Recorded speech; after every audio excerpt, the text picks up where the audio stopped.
안녕하세요. 이혼하거나 고쳐 살거나 주쌤입니다. 오늘은 상간자 소송 위자료 많이 받는 방법에 대해서 이야기해 보려고 합니다.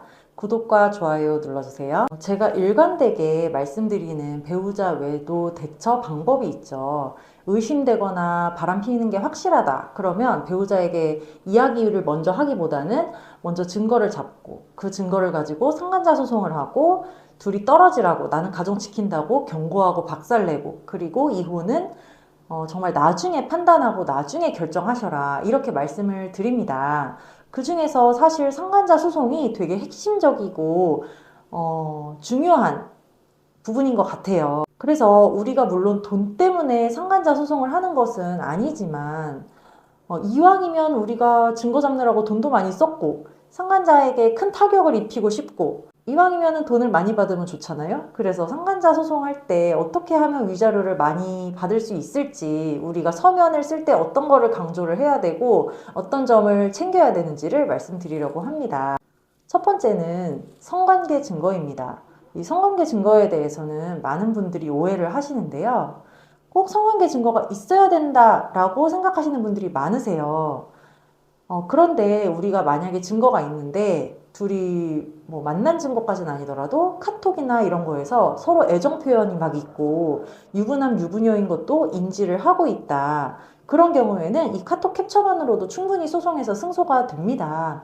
그런데 어떤 분들은 나는 얘네들이 진짜 발뺌하지 못하게, 더 빼도 박도 못하게 꼭 모텔 증거를 잡고 싶다, 이러는 분들이 계세요. 근데 굳이 그럴 필요는 없다는 거죠. 일단 내가 소송을 할 수 있는 증거가 마련이 되면 그걸로 소송 먼저 하시고, 또 소송 과정 중에서 이것들이 만나는 증거를 또 잡을 기회는 오거든요. 소송이 6개월이나 걸리기 때문에.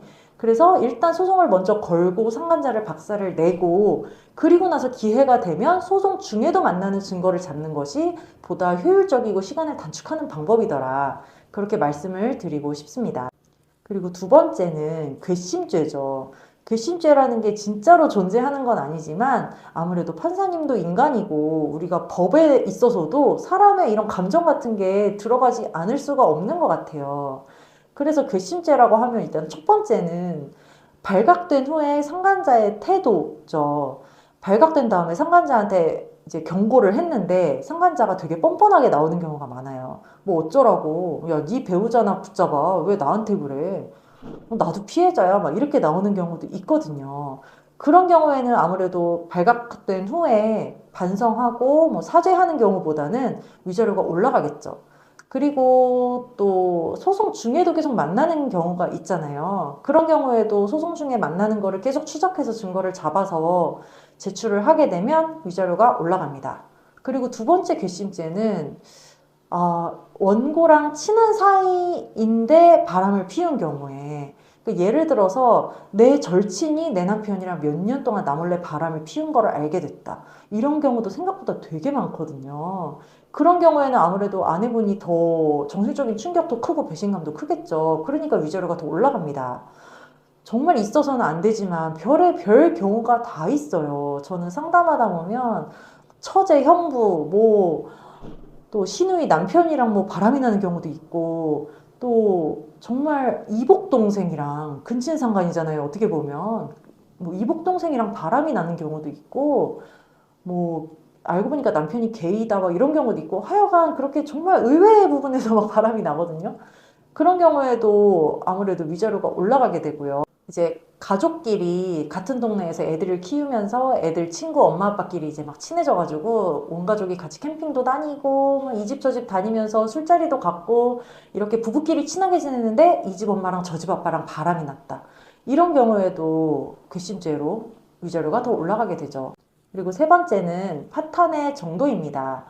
이 상간자의 등장과 불륜 이전에는 가족이 아주 멀쩡하고 화목한 가족이었는데 이것들의 불륜으로 인해서 우리 가족이 아주 파탄의 지경에 이르렀다, 그런 경우에는 위자료가 더 올라갑니다.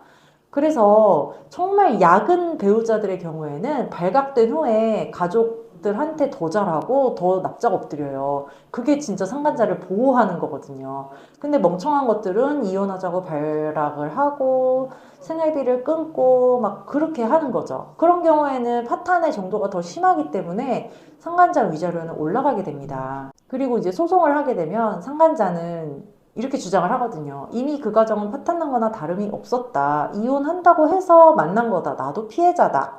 이런 식으로 주장을 하기 때문에 상간자 소송을 할 때 이제 배우자한테 화가 나가지고 그동안 배우자랑 주고받았던 문자나 같이 찍은 사진 같은 거 싹 다 지우고 막 이렇게 홧김에 하는 분들이 있어요. 그러지 마시고 그동안에 내가 남편과 아내와 얼마나 사이좋게 잘 지냈었는지, 얼마나 화목한 가정이었는지, 뭐 얼마 전에 가족여행을 갔다 왔다든지 이런 증거를 다 모아놓으시는 게 좋습니다. 그래서 이제 상간자 소송에 제출을 하는 거죠. 그동안에는 이렇게 화목한 가정이었다. 상간자 등장 이후에 우리 가족이 파탄의 지경에 이르른 거라 상간자의 죄가 크다. 이렇게 증명을 하는 겁니다. 그리고 네 번째는 원고와 원고 가족의 피해 정도입니다. 예를 들어서 이 불륜을 알게 된 우리 친정엄마랑 시어머니가 쓰러지셔가지고 막 병을 얻으셨다든지, 우리 애가 고3인데 애 아빠가 바람이 나서 집 나가고 생활비 끊고 하는 바람에 애 입시를 완전 망쳤다든지, 그런 가슴 아픈 일들이 이제 가족 안에서도 막 일어나게 되잖아요. 그런 거에 대해서도 우리가 피해를 주장을 하면은 상간녀 위자료가 올라갑니다.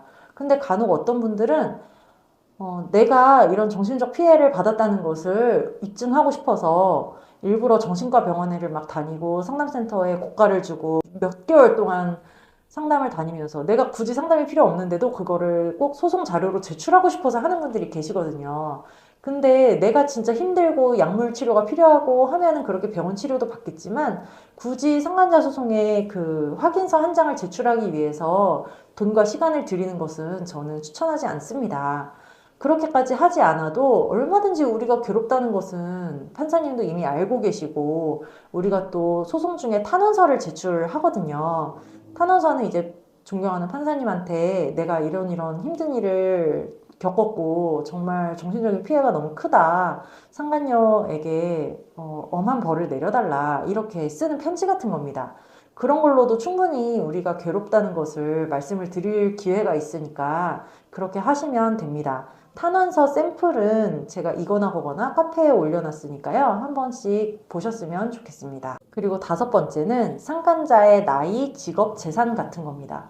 아무래도 상간자가 깃불도 없는 인간보다는 사회적 지위도 좀 있고 돈 좀 있는 인간이면 위자료가 좀 올라가요.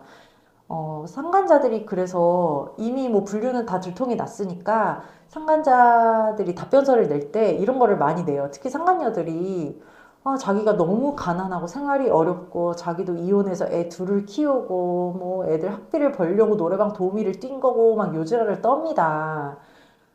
그러니까 그렇게 갯불도 없는 인간은 사실 위자료가 그렇게 많이 나오지는 않아요. 근데 상간자가 좀 사회적 지위도 있고 수입도 높고 이런 경우에는 위자료가 좀 높아지는 경향이 있습니다. 그리고 여섯 번째는 상간자가 내 배우자에게 받은 것이 많을수록 위자료가 많이 나옵니다.